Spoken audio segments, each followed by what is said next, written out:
my name is Megan and welcome back to my channel, or welcome if you're new, and welcome to the start of this vlog, which you might know by the title what this vlog is. I currently have no idea how long or what the trajectory of this vlog is because I have so many ideas for videos at the same time. Also, I'm not bald, my hair is just up in a braid because I need to wash it. Thank you. But I am in the middle of some books and have just finished some books, so I thought, let's start a vlog, let's talk books, and figure it out from there, you know what I mean? So, it is May 1st. I love starting fresh on a new month. It's just a feeling that very much hits different. So, yesterday, I finally finished Fireborn by Aisling Fowler. If you've been here for a little while, this has been carried through since February, and yesterday was April 30th. But that is not to say I didn't love the book, because I ended up giving this 4.25, and I binge read like 160, almost 200 pages yesterday because I was so freaking captivated by the second half of this book, you guys. I think the beginning of this started off a little bit slow, but holy heck was that worth the ride. And that is why kind of like I took off 0.75 stars, because I think that because this is a series, there has to be a lot of things put in place and kind of established before we can really like go ahead and fully jump in, and I think that's what kind of bogged it down in the beginning. But honestly, if you guys are looking for a fun middle grade series, I highly recommend this. I haven't seen a lot of people talk about it on BookTube, although a lot of the creators who I used to watch for middle grade unfortunately don't read middle grade anymore. So if you have a BookTube channel and you talk about middle grade books, or you know of any good BookTube channels with middle grade recs, please send them my way, because I have said this several times, but I am very much in my middle grade fantasy era. So I'm always looking for more recs. But this book, if you have not heard me speak about it, follows a main character named 12, and she has pledged her allegiance to this hunter lodge, hunter group, and that means that you leave everything from your previous life behind, your name, your identity, which clan you were a part of, and become a member of the Hunter's Lodge. And she is a huntling, so she is learning to be a hunter at the beginning of this book when one of the other huntlings goes missing. Now this is a very cold setting. It feels kind of not medieval, but there's not high-tech technology. They're very big into like wrapping themselves into furs, and they use like weapons such as like arrows and axes and those things. Like, it has a very kind of medieval setting vibe. It's a very cold setting, but it's so fun, you guys. And essentially 12 goes with this dog to find 7, who is missing, and 2 other boys from the huntlings, who are 5 and 6, actually end up going as well. And it's kind of them having to cope with their relationships while being on a quest to find 7, and then shit's hit the fans. There's like goblins and a bunch of different mythical creatures, and the way that you're introduced, it's so interesting. Anyways, I'm not gonna like talk more about it, but I finally finished this. And then yesterday, this got me like into let's read some books, like, you know, I'm in a mood to read. So I decided to actually pick up Pages in Cove, the Treehouse Library by Anna James. This is the 5th and not last installment. There's a 6th book coming out, and then that's it in the Pages in Cove series. If you haven't heard me speak about the series, I love these. These are about, well, the first 3 are about a main character named Tilly, who has the ability to book wander, and essentially that means that she can go into books or bring book characters out of books. And on the first book, she's on a journey to find what happened to her mom, and then the series kind of spirals from there. And we essentially go through a lot of classical children's books. We went to The Wizard of Oz. This one has to do with the Secret Garden, and it's just a bunch of different adventures, and she meets different people along the way. And this second arc of the series, so books 4, 5, and 6, we actually follow a main character named Milo who lives on this magical train that wanders through stories, and he is trying to save his uncle who was poisoned. And I'm not going to go into more details because it would spoil essentially the 4 first books. I freaking love this series. I think it has so many wonderful things to say about growing up and reading and what being a reader is and societal expectations and how literature has changed through time, and especially with this one because it has elements of The Secret Garden. The author within the book kind of explains how The Secret Garden is problematic, and it was written a long time ago. And so when one of the main characters is speaking to Milo about The Secret Garden, and Milo's like, you know what, I would like to read it. Milo is actually from India, is like from Indian descent, and then this character is like, you know, Milo, you're probably really going to enjoy the story, but keep in mind that it was written a long time ago and that there are some problematic elements in there. And just the whole discussion about that specifically and like how it was introduced to a middle grade audience, I thought was done in a really awesome way.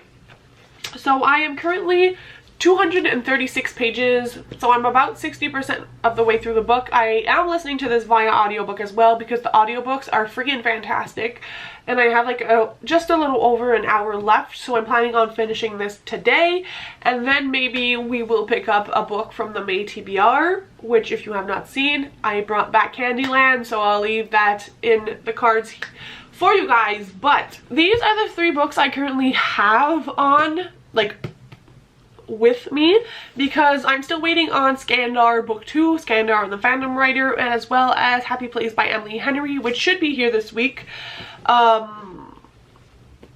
Crossing my fingers for tomorrow or Wednesday because it's my last week of vacation. But these are the 3 I have. So we have Nick Blake and the Remarkables, the first book in the series by Angie Thomas. This is also middle grade. We have Eloise and the Grump Next Door, and we also have Founded on Temptation. So I think I might reach for a romance book just because too much middle grade. I don't know if that's a vibe, especially because I'm waiting for Skandar to get here. And Happy Places, like I'm very excited for both.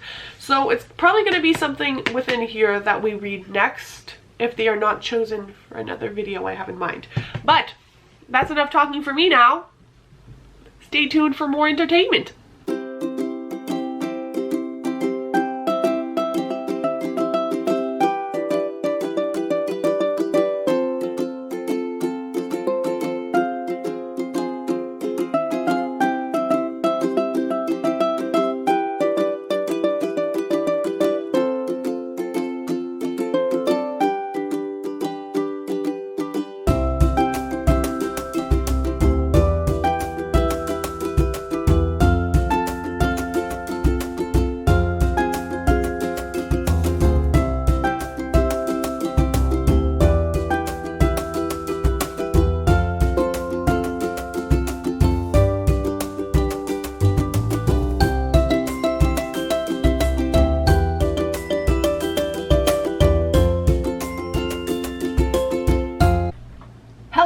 Second update of the day.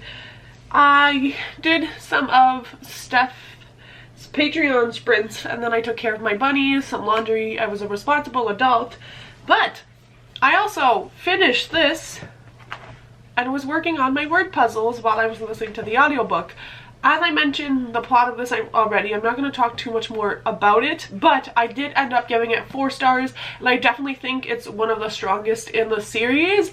Book 4 had kind of hit a lull for me where I was like, I'm not sure I'm going to love this Milo character as much as Tilly and Oscar, but I really like him, and there are some plot points that kind of like shit hit the fan, quote unquote, at the end of this book, and I was expecting it, and I kind of figured the outcome of it prior to it being confirmed to us on page.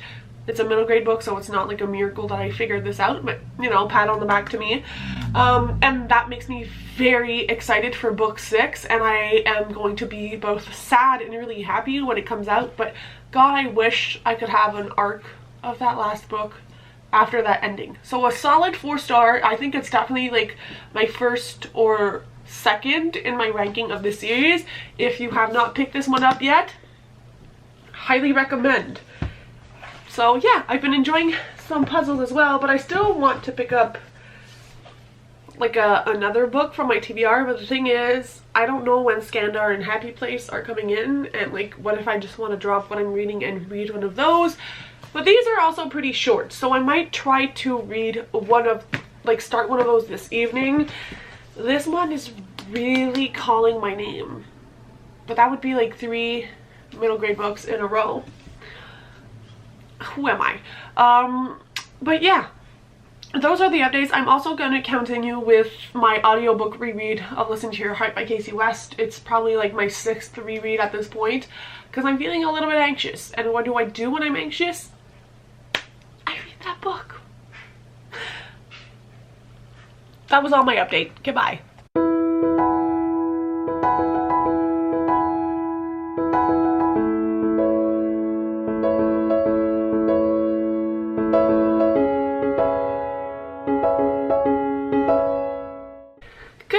Happy Tuesday. Do I look like I haven't moved since yesterday? My tank top is another color, I promise. I'm just in a vacation mood because that's what this week is. I woke up at noon. Well, I mean, I was chilling in bed, but like I don't remember the last time I got up so late. Usually I would wake up at 4:30 for my internship, so I've been catching up on a lot of sleep. But the day is here, you guys. I have received my most anticipated releases, and I unboxed them on TikTok because who is she? I don't even know at this point. It was all for funsies. But I wanted to show you here while my bagel is defrosting from the freezer. She is beauty, she is grace, she is named Happy Place. It has the beautiful, I just hit myself. It has beautiful sprayed edges. This is Happy Place by Emily Henry. The naked hardback for the UK edition is like pink for the writing and blue for the hardback. I know it's different for the US. And this one is also signed. It's a signed edition. How iconic. This has made everyone cry. So like, am I emotionally ready for this? Will I ever be? Who knows? But I want to read this. Like, I want to read this so bad. And it's so pretty. And I don't know. No, that's a lie. I was going to say I don't know which one I'm most excited for. That's a lie.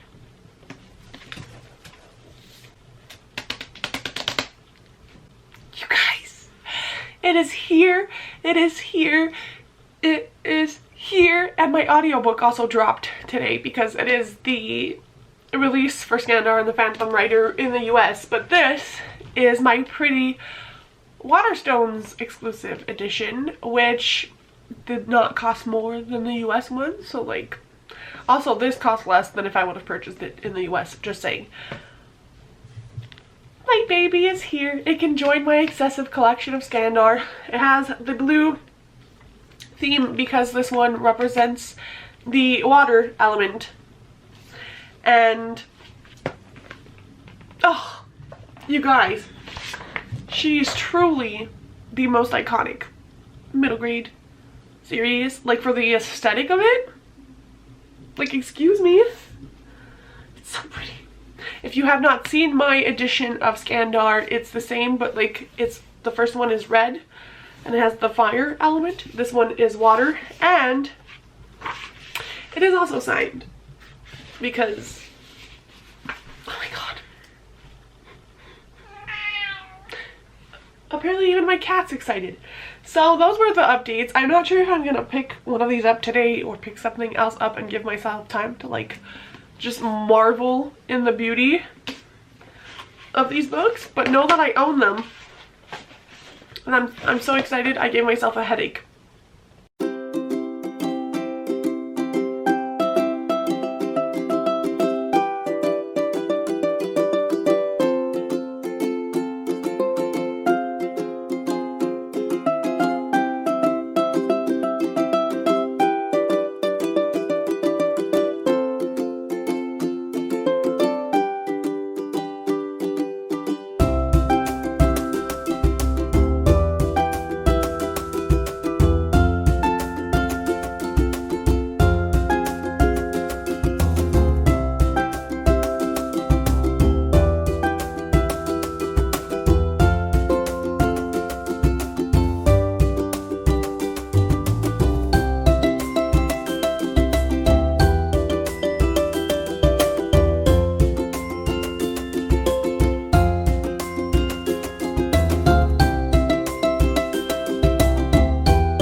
friends, you are getting this angle because the last time I spoke to you, life was going well. It is now Saturday, and life is not going as well. Last clip I think you saw was the B-roll of us doing our garden, and that was a lovely day. Went out for dinner after that, and then shit hit the fan. Basically, I am now in my bed, sort of bed bound, because I pulled out my back, but not just a little bit. Like yesterday, it was a whole blown, like I couldn't sleep, weeping. So I was supposed to go back to work today, had to call out of work because I cannot. So I'm gonna have to find like a way to see my doctor or a clinic on Monday. And if you've been here for a while, you would know that I sort of struggle with chronic back pain. Also, you might hear cars, my window is open. So that has kind of put a damper on the mood, especially because like I've been told several times by several different doctors that I have a very high tolerance to pain. But like this is a straight up like 8 out of 10 pain just when I sit down. Like yesterday I had to take some pills and stuff to like knock myself out because it was 3 a.m. and I was like almost like I was out of it, completely in pain. Anyways, I wanted to still update you guys. Wow, this camera is not big, but it hurts my hands. So, wanted to update you guys on the reading because before I got injured, I did some reading. Update, excuse me, on the audiobook Listen to Your Heart by Casey West. I am 40% of the way through that and will most likely finish it in the upcoming days. So we are almost done with that. But the real star of the show, and my first 5-star read of the year, is Happy Place by Emily Henry. I have tapped this up so much. I bawled my eyes out reading like half this book. Like honestly, my eyes were always like, they were filled with tears. Like I could not. This book has to make it to my top of the year. I'm not even kidding. I'm still struggling to know, like, to see if I like this more than Beach Read, because both of those books came to me in a time in my life where I needed them, and I extremely relate to Harriet, the main character in this book, because she is a very much people pleaser, will decide to do things for the sake of other people instead of prioritizing herself. And she's done that with like her career choice, her friendships, her relationships, the way she makes decisions. And I felt that to my core. And when you become like a full-blown adult, like I'm 26 now, you sort of realize that like, yes, it's great to consider other people in your feelings and stuff, but like you're the one who's going to live with yourself, so you have to make decisions that make your life enjoyable when you're living it.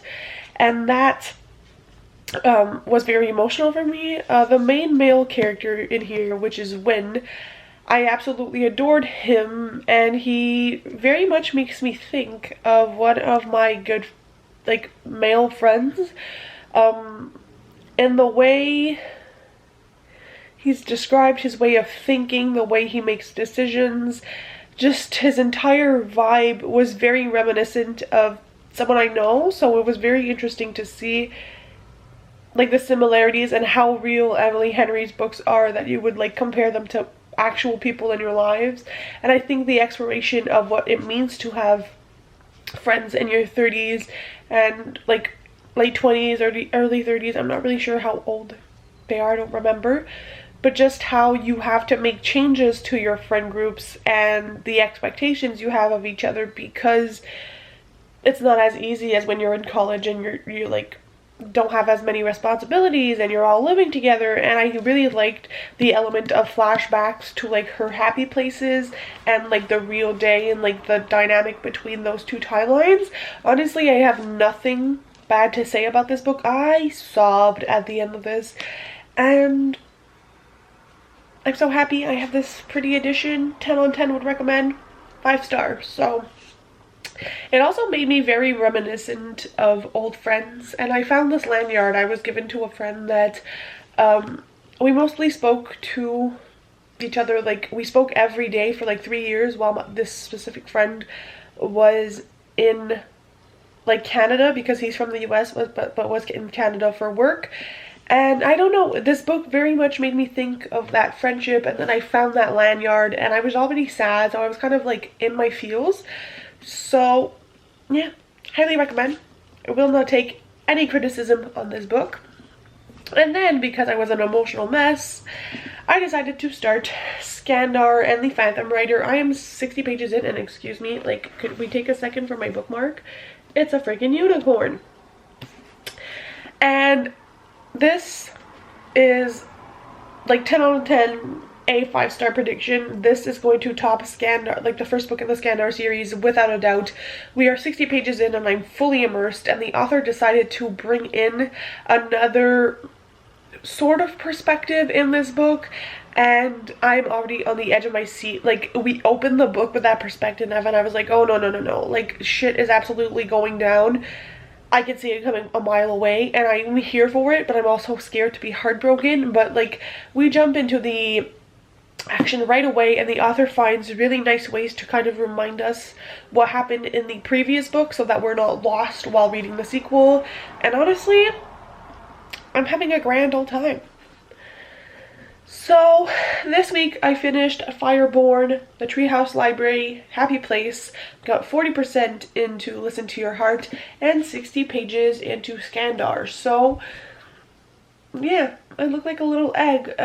Hopefully I can heal and not die of this back pain, and then I get to see my doctor next week. So stay tuned for more updates if anyone cares.